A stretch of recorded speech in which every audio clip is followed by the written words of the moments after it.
sama intervention comme niñ ko waxee dañuy njëkkee rek xanaa li ñu ni entre exigence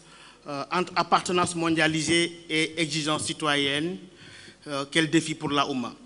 mais li ci njëkk rek xëy na mooy ñu indi contexte général bi ndax buñ ne monde musulman ku ne xam na li fi xew ci at yi ñu weesu wala weer yi ñu passé ci wàllu révolution wala wàllu mouvement citoyen yoo xam ne am na ci Égypte ak ci Tunisie ak ni nga xam noonu la demee ci Libye buñ nee aussi Sénégal ku ne xam na atum 2012 ni nga xam ni moo fi xewoon ci ay yëngu-yëngu mais constat bi dafa nekk constat boo xam ni dañ ni bu yàggoon buñ daan wax ci l'islam wala ñu wax ci politique ci Sénégal dañuy xool lan moo ci apport jullit ñi wala seeni leader ñu xool ni mouvement bi nga xam ni am na mu commencé ci 23 juin ba àgg ci élection yi passé fii ci Sénégal du nekkul woon leader religieux yi ñoom ñoo ko jiite woon mais mouvement citoyen yi wala des mouvements plutôt artistiques ci ñoom la jógee ñu xool aussi ci monde musulman révolution bi nga xam ni commencé na ñi nga xam ni ñoo ko indi nekkoon les mouvements islamiques au début mais ñi nga xam ni ñoo nekkoon des mouvements de gauche wala le mouvement citoyen mu nekk ay laaj yoo xam ni xëy na am na influence ñi ni ñu libalee li nga xam mooy TDR u symposium bi mais loolu lépp dañ ko war replacer sur le contexte international li nga xam ni xew na ci ñaar fukki at yi nga xam ni weesu na muy chute de mur de Berlin ak théorie tegu yëpp du ma ko mën a yaatal ca Fukuyama en 89 ba ñu egsi ci le choc des civilisations ak Samuel Huntington mais bu ñu xoolee lépp li mu làmb mooy dañ ni li nga xam ni mooy identité culturelle dafa nekk loo xam ni c'est une identité fluctuante maanaam suñu engagement politique tey wala engagement citoyen comme ni ñu ko mën a waxee nekkatul loo xam ne dañ koy yamale ci benn gox mais dafa nekk loo xam ni day laal suñu appartenance mondialisée tey sénégalais nga mën nga présenté wu feneen ñu ni jullit nga présenté wu feneen ñu ni membre de la Oumma islamique loolu nag dafa tax ba nga xam ne bu ñu xalaatee ci Oumma islamique boobu baat boobu li ko dalee ci xalif yi ba ci omeyyades yi abbasides yi xam naa waxtu wi du matale pour ñu détailler ko dañuy xool ni mu doxee boobu ba léegi ci dafa nekk loo xam ni c'était simplement symbolique parce que dañoo jël identité culturelle du rek jullit yi ñoo ko def mais dañu jël la Oumma et sa conception ñu def ko moo loo xam ni day symboliser identité culturelle mais identité culturelle boo xam day nekk stratégie politique stratégie boo xam ni citoyenne aussi ñu xool léegi bu ñu nee umma bu ñu dégloo suñu mbokku daal yenn saa yi ñu utiliser ñaari acception yoo xam bokkul yenn saa yi ñu ni al umma al arabia al islamia wala yenn saa yi ñu ni al umma al islamia al umma al arabia ba léegi kenn mun la jox définition boo xam ni nekk na définition boo xam ni bu ñëpp mën a jàpp la ci baat boobu ba tax na li nga xam ni moom la ñu tuddee identité culturelle dafa am lu mu ànd ak dafa ànd ak li ñuy tuddee sentiment d'appartenance religieuse kenn ci boroom xam-xam yi nga xam ni gëstu nañ ko muy Maxime Rodinson moo ne na umma islamique bu ko xoolee daf koy jëmmale ni mooy li mu mën a firi ci baati tubaab mooy c'est un patriotisme de communauté maanaam boo xoolee y a une portée symbolique du concept ba suñuy jamono yi ñuy dund ak révolution yi nga xam ne am na ci àdduna bi li nga xamante ni mooy la thèse dominante ci loolu ci lan mooy umma islamique lan mooy monde musulman c'est que li ñu tuddee la portée symbolique d'un instrument politico-idéologique n'a jamais en fait n'a jamais été égalée par l'identité citoyenne au sens jacobin du terme maanaam nit ki bu ñu jëlee ni citoyen la baatu citoyen amul signification bi nga xam ni baatam bi muy identifié en tant que jullit la wala tijaan la wala murid la xaadir la wala chrétien la identité boobu dafa mel ni moo supérieur à son identité citoyenne kon réflexion bi fan la war a jëm bu ñu nee citoyen dañ naan citoyen d'une nation donc ñaari baat yooyu ñu xool ko xayma ko muy baatu citoyen ak baatu nation ñu jël ñaari yooyu nga xam baat yoo xam ni nekkul loo xam suñu kàllaama la jógee mais dañ ko àbb ci les conceptions européenne de l'état-nation ak de la citoyenneté ba mu tax yenn chercheurs yu bari mu yóbbu leen ci benn conclusion boo xam ni yi mujjee xew ci monde arabe mujj na weddi loolu conclusion bi moo nekkoon ni sur le plan conceptuel il y avait le sentiment de solidarité wala appartenance mondialisés, au nom d'un attachement religieux, étaient considérés comme étant supérieurs à l'appartenance citoyenne maanaam citoyenneté daal dañu xool ni kon monde musulman lu fa bees la lenn loo xam ne amul fondement. Est-ce que dañuy d'accord ci thèse boobu wala dañuy indi yeneen hypothèse? Première hypothèse bi moo nekkoon ni li nga xam ne mooy diine ku nekk da ciy basé wu pour construire ses identités ak des identités nationales. Beneen bi mooy ce qu'on appelle la cristallisation des solidarités transnationales qui sont instables. Tey on s'identifie en tant que Sénégalais, demain en tant qu'Africain, Ouest-Africain. En Chine, vous allez dire que vous êtes musulman. Si vous êtes au Japon, vous dites que je suis africain. Donc, identité nekkul loo xam ne dafa toog ba tax ne identité citoyenne nit dafa nekk loo xam ne lu naqaree jàngal la ci anam boobu.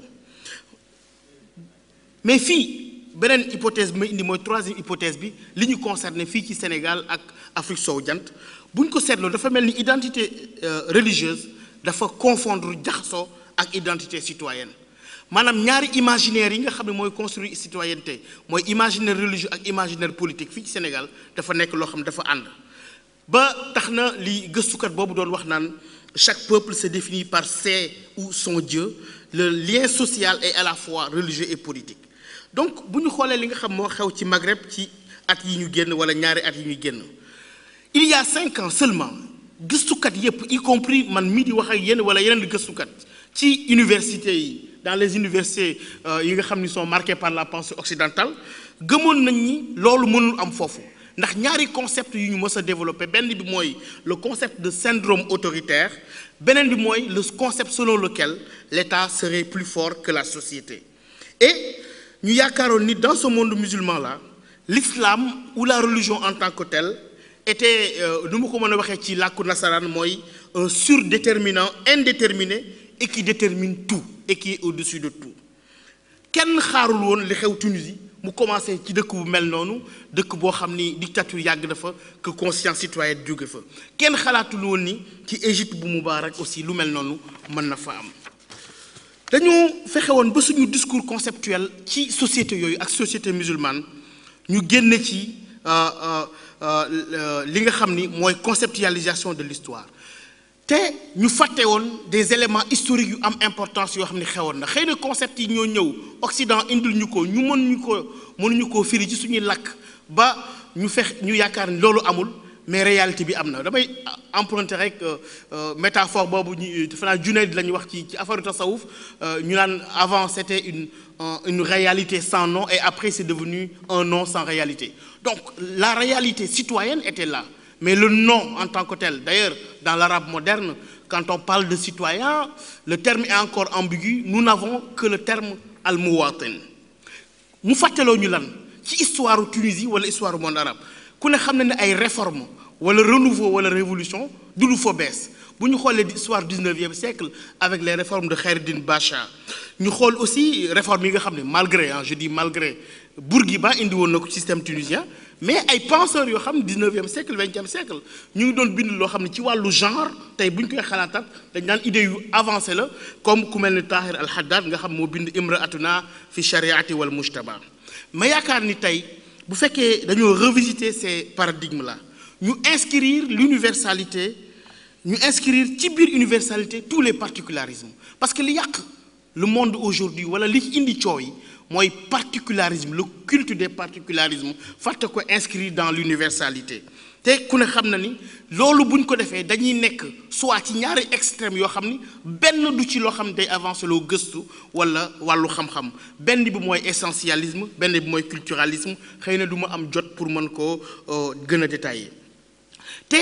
bu ñu ñëwee donc dans la culture musulmane nga xam ni amul benn conception philosophique amul benn réflexion philosophique boo xam ni mën nañ ko tere ab jullit ni amul droit def ko parce que la sagesse est universelle al hikmatu dallatul mu'min yaxuduha haythu wajadaha c'est un bien perdu ton bien perdu tu le récupères là où tu le retrouves donc la pensée est universelle kenn mënul réere mbir ni ku mel ni Ibn Rushd ñaa ngi ko Averroès moo liggéey ci wàllu philosophie loo xam ni tey dekkalaat na la pensée grecque bi nga xam ne bu nu fàtte mukk ni il a fallu que penseurs musulmans yi jëlaat cette pensée grecque là traduire ko en arabe mu door la jàll dans les langues occidentales comme ou dans les langues romaines comme le français et d'autres kon apport boobu philosophie islamique amoon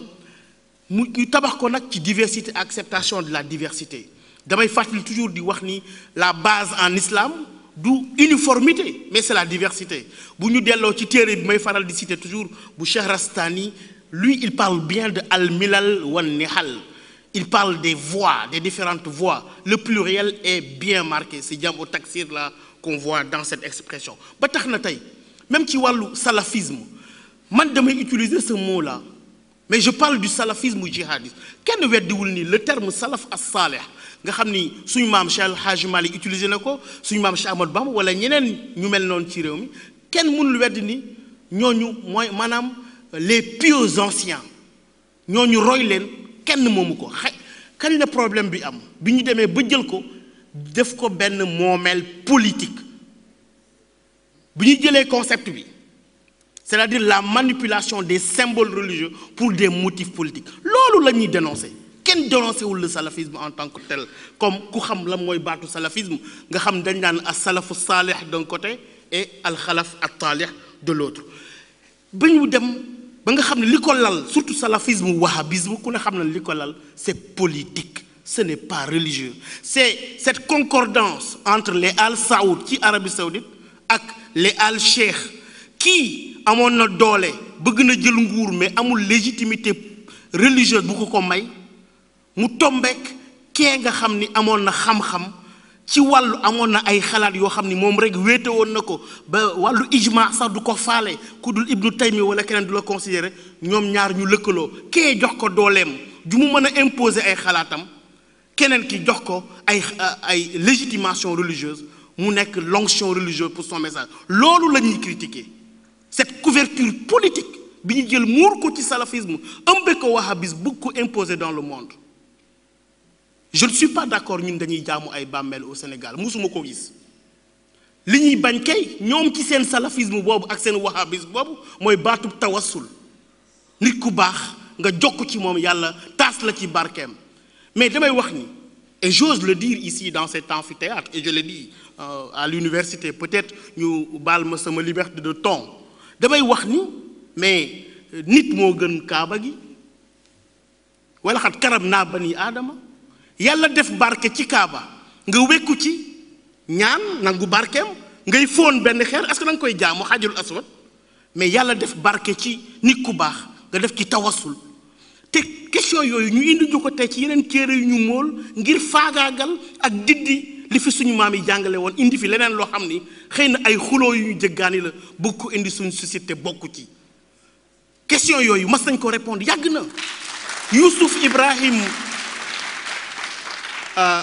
an-Nabhani indi na ci ay tontu shawahidul haqq fi l-istighafati bi sayyidil khalq c'est une référence qui est là donc damay bañ ñu nax suñu jeunesse ñu nax la population africaine wan leen ni ñoom ci diine kat la aw Tombouctou ak lu am feneen ñun daal dañu war di jëggaane rek di consommer ay idéologie te bañ a nekk ñuy proposer ay alternatives loolu duñ ko nangu intellectuellement quelle que soit nag la force ak la richesse parce que li nga xam mooy wahhabisme tey ci monde bi ils sont 0,8% des musulmans mais ils ont la richesse ils ont l'argent ils ont les éditions ils achètent même des livres qu'ils brûlent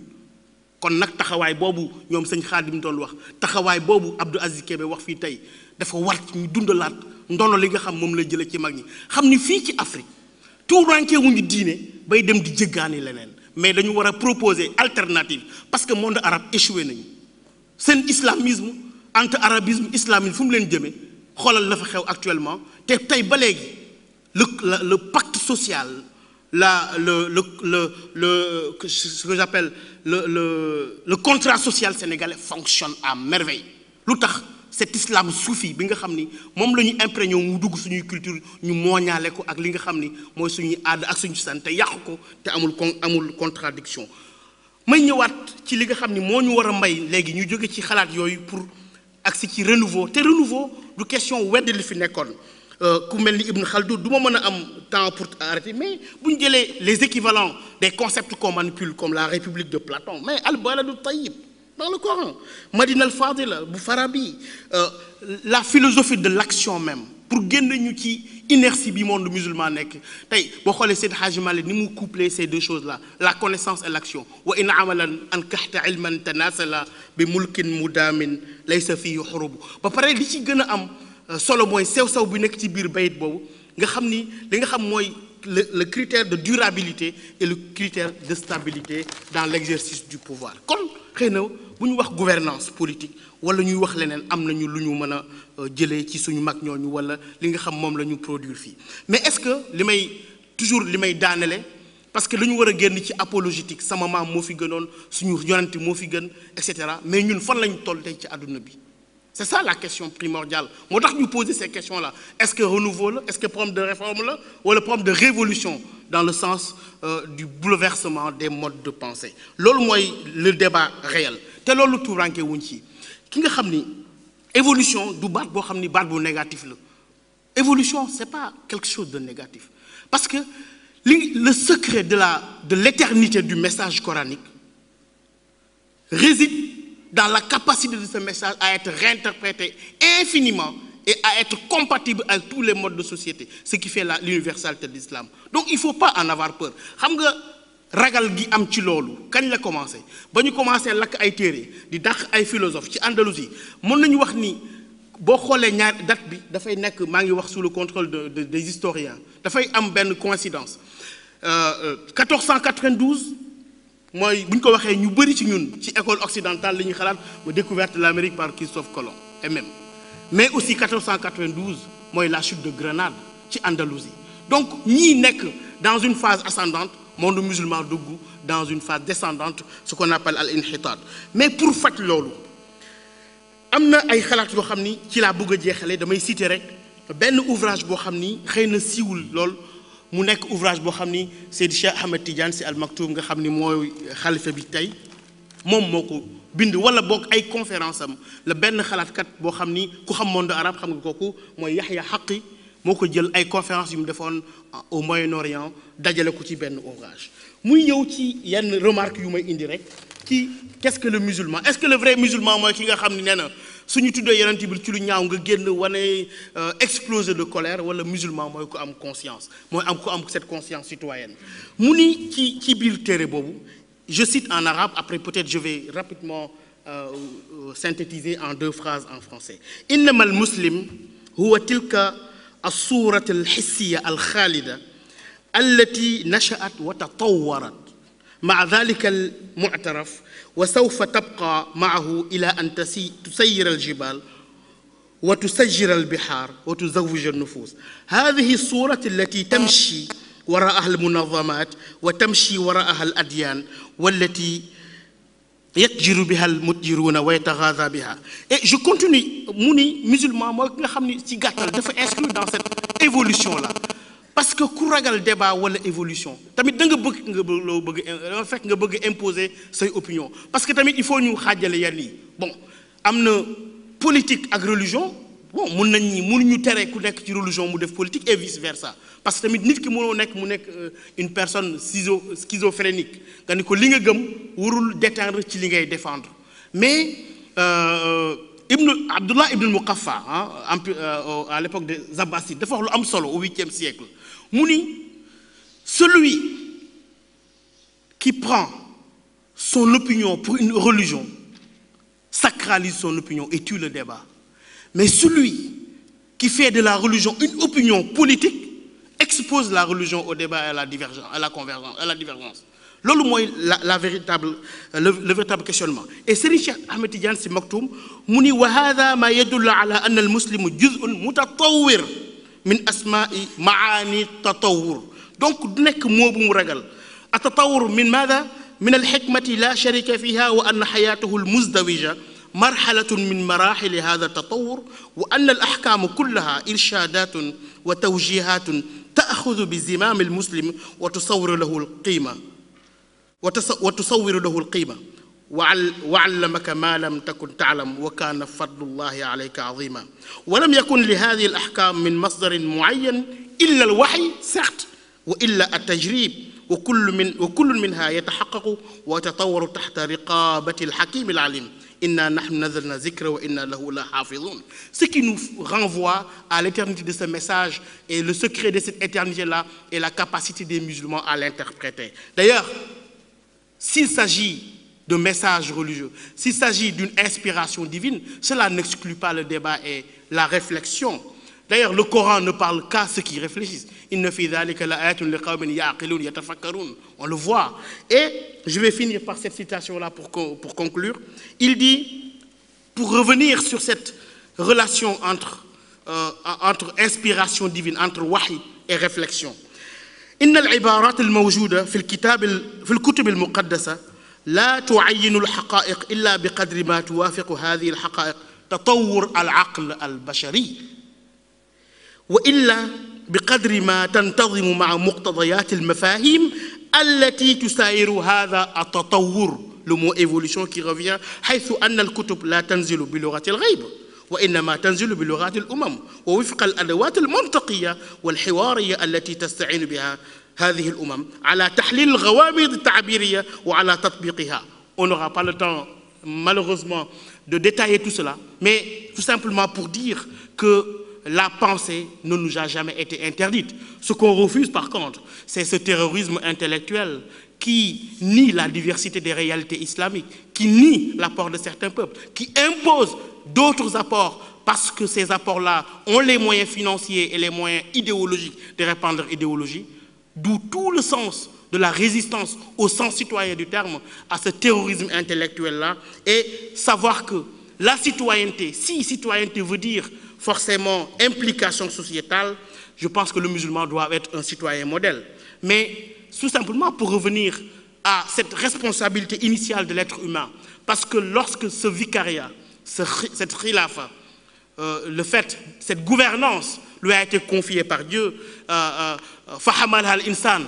c'est l'individu, l'homme qui s'est porté volontaire pour cette responsabilité, mais attention, il a été défini à la fin de ce verset par deux termes. Innahu kana zaluman jahula. Il est en même temps cet homme, injuste mais ignorant. Tout le défi maintenant, c'est comment relever les défis de bonne gouvernance politique, économique, pour en finir, et citoyenne d'ailleurs, avec l'injustice, mais aussi comment relever les défis du savoir pour en finir avec l'ignorance. Je vous remercie.